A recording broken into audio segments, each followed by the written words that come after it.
Technology for kids and more healthcare chats ahead on this episode of Barnstable Today. It's Wednesday, February 29th, 2012. I'm Sarah Colvin. Changes to the school's concussion policy were discussed at last night's school committee meeting. William Butler spoke to the committee about changes made since discussion began at the school committee's previous meeting. And then we added to the list of people who will be required to complete training annually, parents of students who participate in extracurricular athletic activities and students who participate, to clarify that they will be responsible for completing the training as well.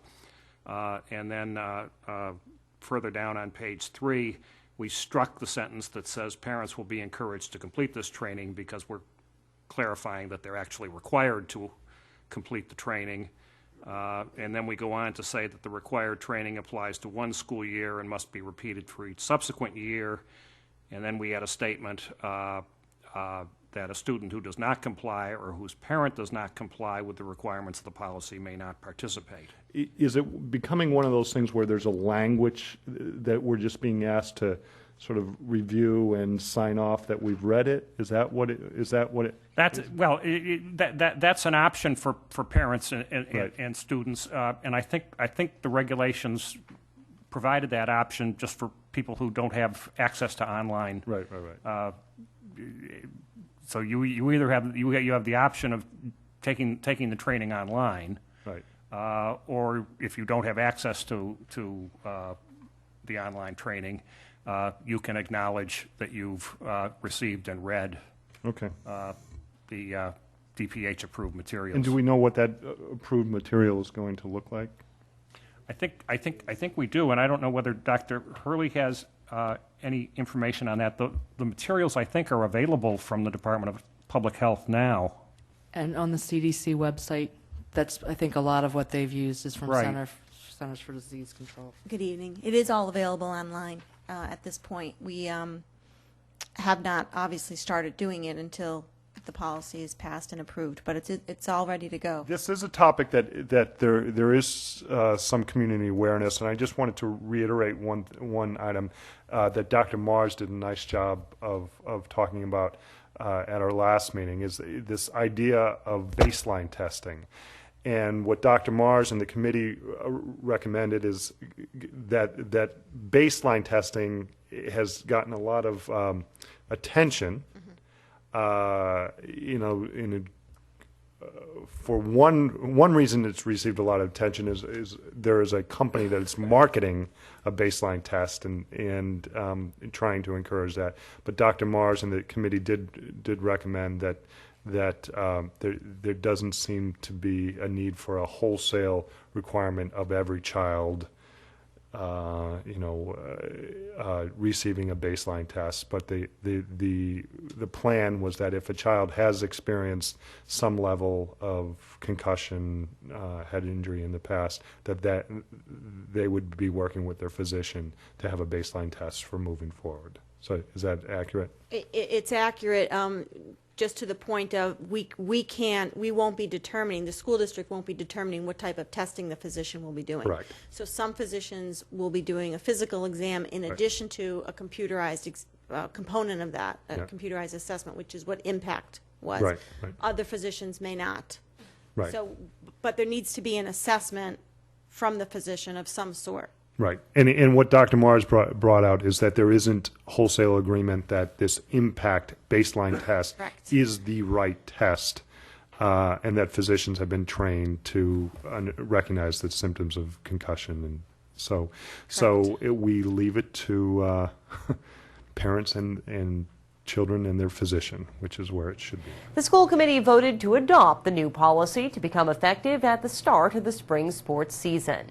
Second graders in one Barnstable elementary school are learning with iPads, and soon more students across the district will have a chance to use this new technology. I think you'll be very pleasantly surprised to see what they have been able to do and just their care of how they in other classrooms now at High West are asking, well, when do we get to use the iPad? And so it's really good that we've started to, they were talking about how they use it for math and how they make sure that they hold it a certain way when they're returning it so they don't drop it. Right. Or, it's really incredible.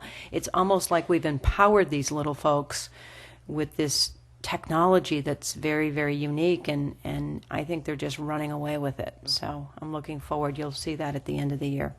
That's one of the things we are doing, is collecting data, because this is a new device. We believe in one-to-one. That theory has not, that's been around forever, one-to-one learning. We believe the most powerful experiences will occur when there's a one-to-one device. Right now we're being careful. We're saying device. Right now, today, if you were asked me, it's the iPad. But with that said, we awarded that iPad cart to Hyannis West because of its Title I status. And we couldn't let the other elementaries go totally without. So we were able to buy 10 iPads. It's a start. 10 iPads with a charging station. That's the charging station up there for the 10 to each of the other elementaries, so that they too can begin to experience what the iPad can do in the classroom. So that's actually very exciting. At grade 7, we just awarded 2 iPad carts to 2 teams, 7A and 7C. And I'm going to let you in on a little secret, but it won't be a secret anymore after tonight. We actually have a 3rd cart on its way that will be awarded to another 7th grade team. And we're working very diligently to get a 4th too, so that we can have an iPad cart on every team in grade 7. That way there we can concentrate. We can concentrate our resources and our PD and our data collection so that we can prove to you that these are a worthy cause to support. Dr. Schakowsky also updated the committee on the fiscal 13 budget at last night's meeting. Tomorrow night, town councilors will meet here at Town Hall. The state's health care reform will again be a topic of discussion. Acting Town Manager Tom Lynch was asked about some of those pending changes at yesterday's press conference. The issues that have been raised before the council, the 50-50 split, the plan design, the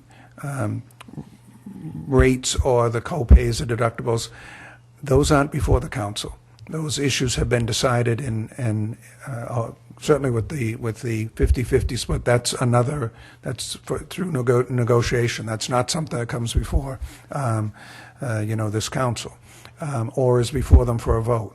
So we will try to answer all the questions that have been raised because councils have asked for that, and we do drift into what the plan design looks like, what the changes that have been made, but really that was already done by a lengthy process that began last summer, and with ample notification to all sides of what was being discussed at the Cape Cod Municipal Health Group, of which we've been a member for over 20 years. The Town Council will also hear from the Town Manager Search Subcommittee. According to the printed agenda, the Town Manager Search Subcommittee will recommend to the full council that the process begin with an internal search for qualified candidates. Town Council meets Thursday night at Barnstable Town Hall.